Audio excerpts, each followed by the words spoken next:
What's happening now across the Niagara frontier? News stories, old stories, stuff you know about and stuff you'd never believe. It's the Niagara Hub Soapbox with Craig Avery. First time at the Hub. Council Chairman Andy Touma. We're excited to have you here, buddy. Welcome. Glad to be here. Thank you. And thank you. Of course, you don't have to come to the Hub because I see you every other place that I see. Any event in the city, I've got to give this guy credit. Any event, fundraisers and events. The other night you were at Pints for Progress. That was a great night. 80-some people. But Andy's out there, and you know, it's got to be difficult, a person like you, because people feel it's their obligation to talk to you and tell you how they think you should be doing your job, which is very commendable for you to attend all these functions and be part of the community. I want to get that kissing stuff out of the way, but I really do think you're doing a great job, man. I appreciate that. Thank you. And I think it's important to be out in the community and to be able to interact with folks. And I'm not afraid of the feedback, you know. And I think that's the only way you grow and you improve is to listen to folks and take that back to folks that make some decisions and make some changes. So, yeah. Now, your background as an educator. Yes, I've been in education for 21 years now, and before that I was in the private sector for a couple years, which gave me a perspective of the private sector, and I think made me appreciate the public sector, because the private sector is a difficult, you know, it's difficult. I mean, it's cutthroat. It's you know, you're going day to day, and you're you know, you can be pretty much terminated at any time. Mm-hmm. You know, it's based on, and I think everybody in the public sector should have that perspective. You know, like how difficult it is, and how, you know, you should really value your job and work hard at it, because it's, you know, in the private sector, you know, you can be terminated at any time. It's based on performance, and that's the way it should be. But so I really appreciate what I'm doing. I've been in education for 21 years now, and in various schools in the city. I was an assistant principal over in North Tonawanda for 1 year, and came back, and now I'm a dean of students over at LaSalle. So very good. Yeah. And you picked up this council position. Yeah, this was you know, I thought a little over a year ago when I ran that we needed some change in our city. That you know, I felt there was a lot of disrespect between the legislative and the executive branch, and I felt that it impeded progress.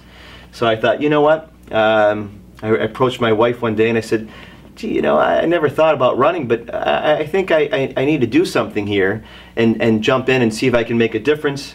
And so once I put my mind to something, I went 100% at it, and we were fortunate to get in, and I think hopefully you know, we're seeing a difference with myself there, and working with the other my colleagues, and of course the mayor. Mm-hmm.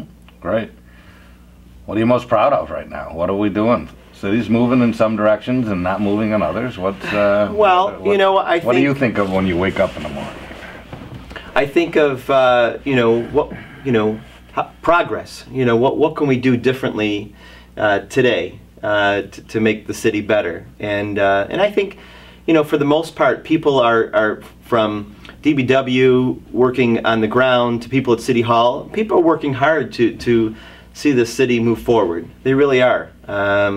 It's you know, as I look at my my grandparents' souvenir confectionery. You know what? We do have that for you people behind the camera, which everyone is. There's a large picture on the wall at the Hub, which was the former Touma Confectionery, was the name of it? And where was that located? On Fall Street. Fall Street. Yeah, right on Fall Street. There's an old ice cream shop with the old wired chairs and things like that. So we were reminiscing about his grandparents. But you know, I hear from my parents, and my father in particular, who ran the store, you know, the way things were many years ago, and how successful the city was, and it was a great tourist destination, and it still is. But you know, things changed, and we didn't react really well to it. Obviously, as everybody knows, I don't have to get into the history, and so it's taking us a while to really you know, recover. Mm-hmm. And so we're in recovery mode, and I think we're seeing progress. You know, and we're trying to find out as far as development in the tourist industry, develop in manufacturing, development in industry, and so in all areas. And I think we can survive in this city in those areas that I mentioned, and I really do. And I think it's built around mom and pop shops and a lot of those folks that have stayed with the city. But I do see progress, and we do have we have an infrastructure issue that we're trying to address with casino dollars, and now it's time, I think, to invest a lot more of that casino dollars in actual economic development. And I don't know how many years you've been here, but I've heard you mention many times that you've seen changes here in the years you've been here. I think right now probably more than ever, and I've been I've been here for probably 30 years or so, watching things and thinking every year, oh, things are happening, and then watching setbacks. But I do see the progress made in the South End right now with the new hotels, the Robert Moses coming out, the accessibility to the river for pedestrians and all the people staying down that area. I think it's going to be gorgeous. It's going to be a great boon to the city when that gets completed. I just, I'm as always concerned about just rallying the people and not with that attitude of it never worked 10 years ago, so it can't work 10 years from now. Right. We've got to get people up and out and say, look, let's do it. You've got to do it, and you can't be just blaming City Hall for everything, which is what happens. It does happen, but my dad's 83, God love him, and he says to me, look, it took a while to get to this point. It's going to take a while to recover. And so I think that's where I get the patience from. Let's each day move forward and see some progress. But you do see it happening, and the people that come from out of town I think they notice it and they realize things are changing. But it does take time, and I'd like to be on a faster track. When I've been in for a year now, and I'm constantly having conversations with the mayor with regards to Main Street and revitalizing Main Street, and coming up with a plan with regards to what's this going to look like, as far as when the Moses is no longer, and we've opened that up, and so you have access to more Greenway and the Gorge. You're going to open up Main Street quite a bit. So let's start thinking about, and you have the rail station on the other end, right, on the north end, and so we talk about often looking at possible investments, looking at a museum in that area, because you're going to have you have the library, which I think is a cornerstone. And I think in actuality you can do more with the library. Oh, it could be a total community center, right? But I think it could be a historical, probably museum, and you could run tours through there, without a doubt. And I've talked to Michelle, who's doing a great job over there, and she has a vision of what that place could look like. We have all the artifacts, so it's just a matter of really investing some time and some resources there. And running people through there, and I think it could be a stop for tourists, without a doubt. That building is unique in itself, let alone the history there, as Chris knows, and so there's a lot of potential there. Cool. You have now you're going to have this heritage center with the train station, right? Harry Tubman. So that's going to be a stop, I think, for tourists. Got to get Main Street back on the main reins of people. I had a side story. I wanted to turn the power on or off at one of the buildings on Main Street, so I gave the National Grid girl the address. She goes, okay, now they'll come between 9 and 12, and so is Main Street now, is that a road, is that a route? I go, it's Main Street. Right. Oh, the building, is it located? I said, it's Main and 3rd. Main and 3rd. Is that near an intersection? It's Main and 3rd. So obviously she didn't know about Main Street. No. What's going on? You know, sorry to throw you off. No, but you know what's interesting is when you go to different cities, their main street looks a lot like ours. You know, we were just in Rochester several days ago, and you know their main street's coming back a little bit, but it looks like ours. Like Buffalo for years. Yeah, I went to Cleveland a couple years ago, and their main street looked worse than ours. Yet they have, you know, some waterfront development and so forth. So it's you know, other folks or other municipalities are having similar problems, but it takes good leadership, vision, and I think you got to go after the change. You can't just sit back and say, well, they'll come to us. They're not coming to you. Right. You got to go after them, and that involves some incentives. You know, we have the luxury of casino dollars to offer to folks, you know, one way or the other through some grants, you know, possibly. And so there are opportunities, and we have to tap into those. And I'm not patient as far as waiting for that change to occur. You know, my style is, you know, you go after that, and you know, you invite people here. In fact, when I go to different places, I'll hand out my card and say, look, if you're ever interested in relocating or coming to Niagara Falls, you know, we have about 8 million people here that come through here a year. I said, if you're interested, you know, and their eyes light up, and I said, well, yeah, I mean, that's the kind of, you know, I think you got to be bold, and you just got to, you know, say, look, Niagara Falls is a great place, I think, a great place to live and raise a family. We're not perfect by any means, but you know. But you hit on that. I'd love to see the perception change, and it's going to take proactive communication. I've been, you know, very vocally critical of the Economic Development Initiative because I don't see people being approached. And if they are, and they say, oh, Niagara Falls, I won't go near there. You can't build a building more than 4 stories. Don't you know that? Everyone's got the facts wrong. Right. So you don't know, the old adage, you don't know what you don't know. You don't know who hasn't even looked here because they had the wrong information or the wrong perception. We've got to be proactive with our economic development here. We've got to go call out the big boys and say, come to town, we've got to show you this opportunity because it's going to turn around very shortly. I have no doubt. Well, there was a period of time where, you know, some folks didn't want to add to that economic development team that we were assembling here. And I couldn't believe it. And I said, you know, how are you supposed to attract more people by not, you know, making sure that your team is strong, you know, and they have the resources and networking to get out there and bring people in. So in May, we're adding to our team. I know Mr. DeSantis is pretty happy about that, and we'll have a gentleman come in. He's got a lot of experience in economic development. So we're very happy to have this gentleman on board. You know, so, and I think, you know, and I think Mr. DeSantis is this inspired. A new person that we don't know about here? Or it is. Can we? Well, I'm not gonna. I can't reveal the gentleman's name, but it'll be coming out soon.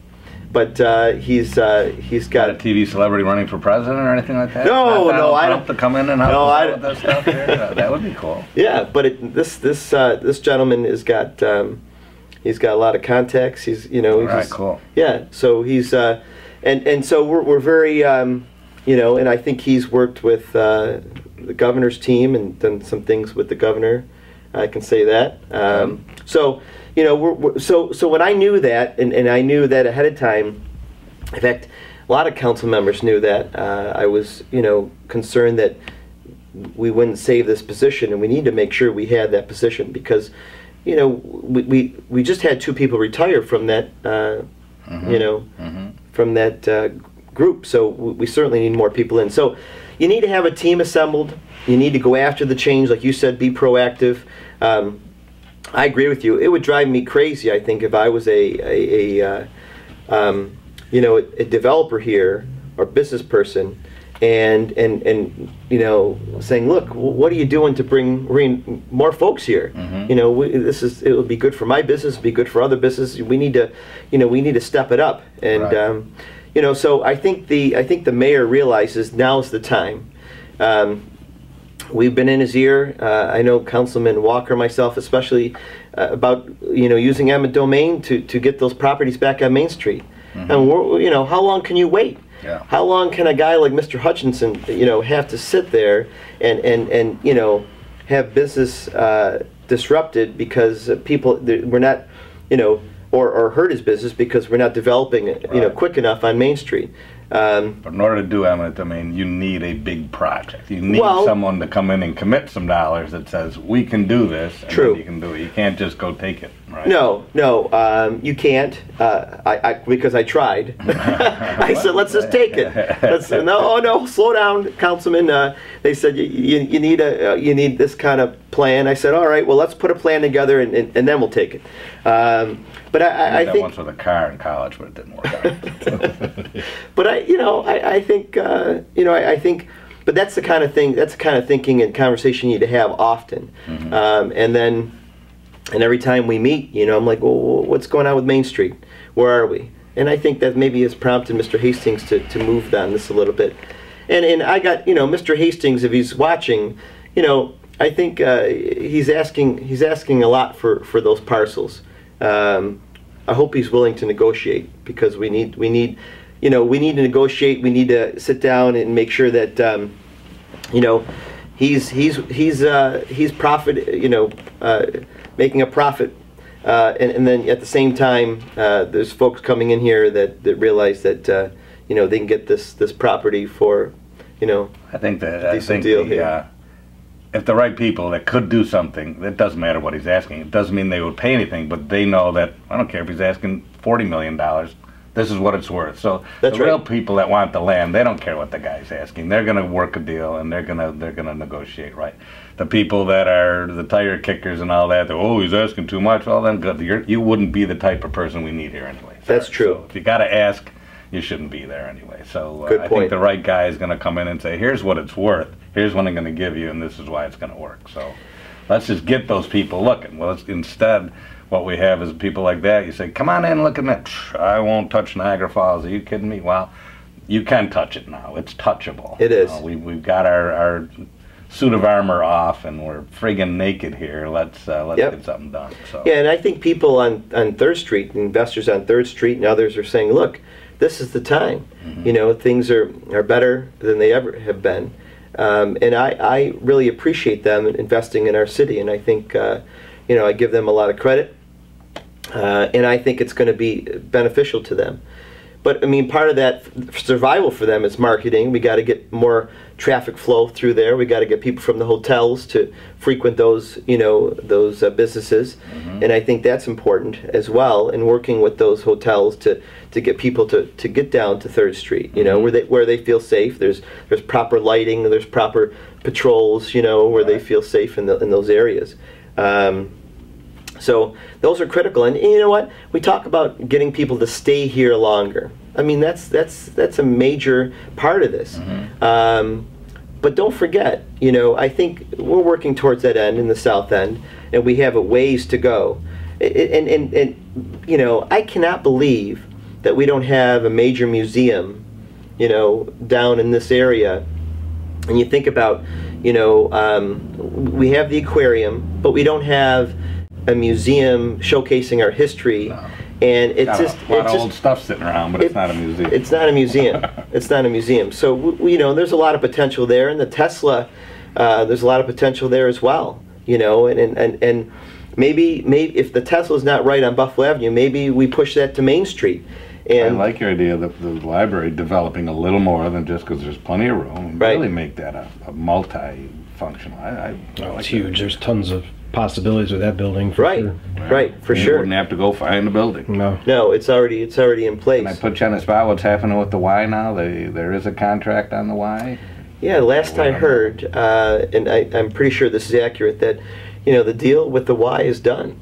And this was a private to private, obviously. And this was the board making a decision that they wanted to go in a different direction, and hopefully it'll be right for the city.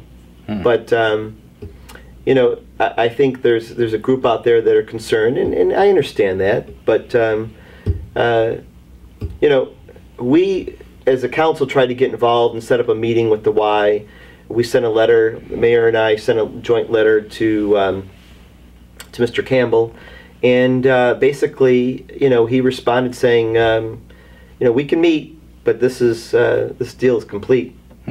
So, you know, and I don't know. I mean, the city had a chance, I think, to you know, get their hands on this building, but of course, it's a liability. I mean, it's losing. Yeah. It was losing a lot of money, Yeah. and if we could turn it over quickly, you know, it wouldn't have been that big of a deal. Yeah. But I mean, you see what happened when we took over the NAC. I mean, it's a success story, you know. But again, it's a struggle for them to pay the bills, Right. and so it's not easy. But so as far as I know. What other things are you touting? Good stuff? Any more things before we... Yeah, you know what? Couple things. You know, we've talked about the south end, but you know, there's that trolley service. I think you probably know that there's a trolley service that brings people to different destinations. Once they get to the hotel, they can stay there. Well, one of the things we talked about is expanding that trolley service to other parts in the county, and taking folks to the fort, taking folks to the locks, so they can, you know, obviously stay here longer. That will advance their stay, and I think that's an initiative. Hopefully, we can see, and especially with the Moses closing, I think it makes a lot of sense. So even if they pay a small fee, they can get on and get off, maybe you know, on a regular basis. But you know, think about it. You park your car like Disney. You park your car, you're done. Take trolleys to all the sites, you know, in the area, because we have a lot to showcase in the area. Sure. You know, other than Niagara Falls. And so many, you know, travelers can't get past this little area right here, and that's you know, when you're traveling, you want to go in and see how the people live. You know, this is another country for most of the people that are here. So go on down 104, see all the stuff for sale on people's driveways, and look at the grapevines and the orchards, and it's cool that you'd experience this county, which is pretty diverse. But it is we can't get them out of you know, we can't get them off Goat Island. No, we got to experience. That's they got to go to the Como. That's right, absolutely, and all the other beautiful cuisines we have here. There you go. But cool. yeah, I mean, there's a lot of things going on. Obviously, the budget is our primary concern. We're putting some things into action here. We have that new financial advisory panel that we created with folks, you know, from our community getting involved and looking at things, and hopefully they'll offer us some nice suggestions that we can take back to the mayor and implement. You know, we're also asking departments to come to us on a quarterly basis. We're going to ask them to use CityStat to compare and analyze what they're doing from the year before, for not only them to benefit and to watch their numbers and to see where they are, but for the council to have an idea of where they are on a quarterly basis, not just, you know, at the end of the year when we're looking at the budget saying, gee, we didn't realize this was happening. Right. We do get a budget performance report that we look at on a monthly basis, but I think it's good to interact with the departments to look at, you know, their numbers, to look at where they are with overtime and their expenses, and with their revenue as well. So, you know, we're implementing that as well. So there's a lot of good stuff happening. Cool. A lot of good stuff. And well, we're glad you're in the middle of it, I'll tell you. So I appreciate that very much. When you see Andy out, just tell him you saw him on the Hub, of course, and that was a wonderful show, and many people will be watching this for years to come with their grandchildren. They'll say, wait till you see this episode with Andy Touma and Craig Avery. So. Anything else? Thank you. No, we're good. I appreciate it. My pleasure. Nice talking to you. Same here.